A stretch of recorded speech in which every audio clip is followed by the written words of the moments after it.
Štefan Pisula plačilo. Čas sa ukazoval dobrý.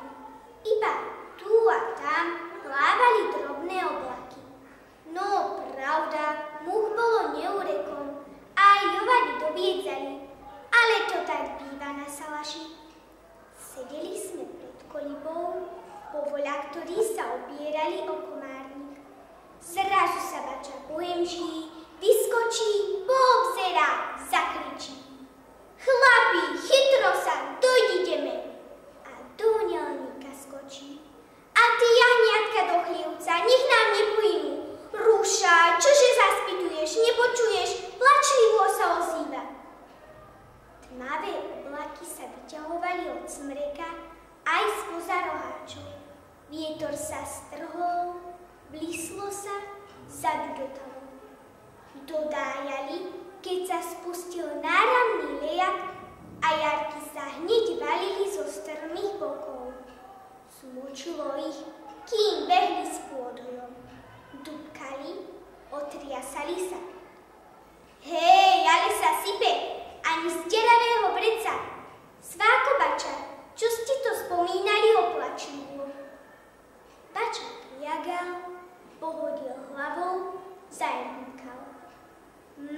Chlapci moji, ťažká rozprávka. Vždy mi príde žiaľ, keď som v tejto doline a keď takto leje. Nuž, rozpoviem vám. Otce tvrdovom pánskí horári učili pre kúsok dreva. Zostala vdova s 3 sirotami.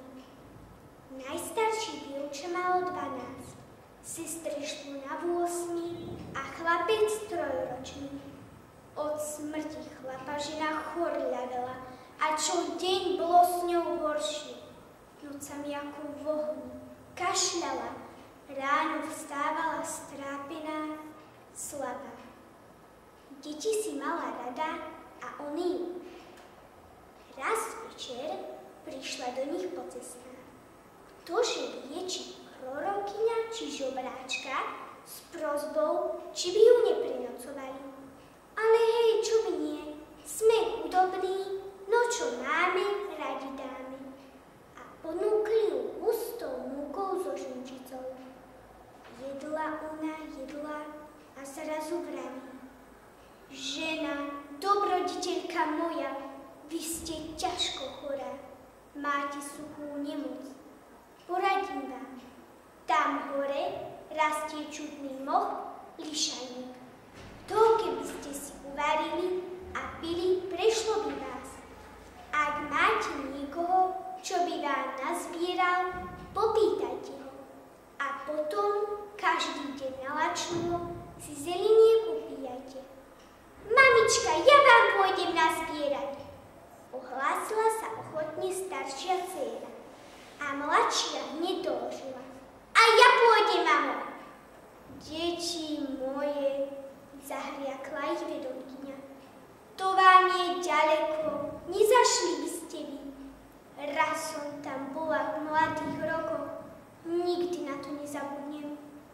Cesta ťažká, vysoké skaly, priepadliská, úšusty a často tam bývajú hrmavice, lejaky, neraz i v letný čas snehové metelice, keby šiel radšej starší človek. Ráno pocestná poďakovala a odišla. No dievčiská neprestalo v hlavách vrtať, čo bola spomínala.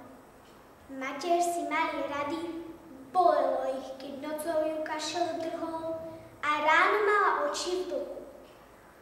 Potajomky sa uzhovorili, že veru pôjdu. Cez deň sa boli povypytovali ľudí, vedeli, kade majú ísť. Že Račkovou, Jamnickou dolinou, až hore po plesám, potom do tých skál k samému nebu. Došli, aj nazbierali, mali plné šatôčky lišaníka. Keď zrazu všetko sa im zatemnilo. Zdvihnú očká, poobzerajú, preľaknú sa. Okolo všade čierno. a duroce, blesky šibu a hrmoce, spustí sa hustý dážď, strne sa vietor a potom ľadovec, hrubý ako konce palcov. Vietor bíždi okolo nich, vrieska a potom sneh, fujavica, vesná zima. Zaplakali, učupili sa pod balván, od srdca sa nariekali.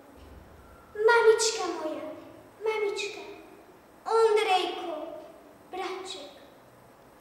Tam kvílili dlho, kým ich zima mráz celkom nezdrobili. A sneh už toho roku neskapal. Našli ich až na druhé leto. Našli pastieri pod túrňou dve do seba posplítané kostričky. A odvtedy, takto z nenazrady, sa strhávajú takéto povýchrice. A kto má citlivé srdce, začuje plač tých dobrých detí. Plačlivo, veru si plačlivo.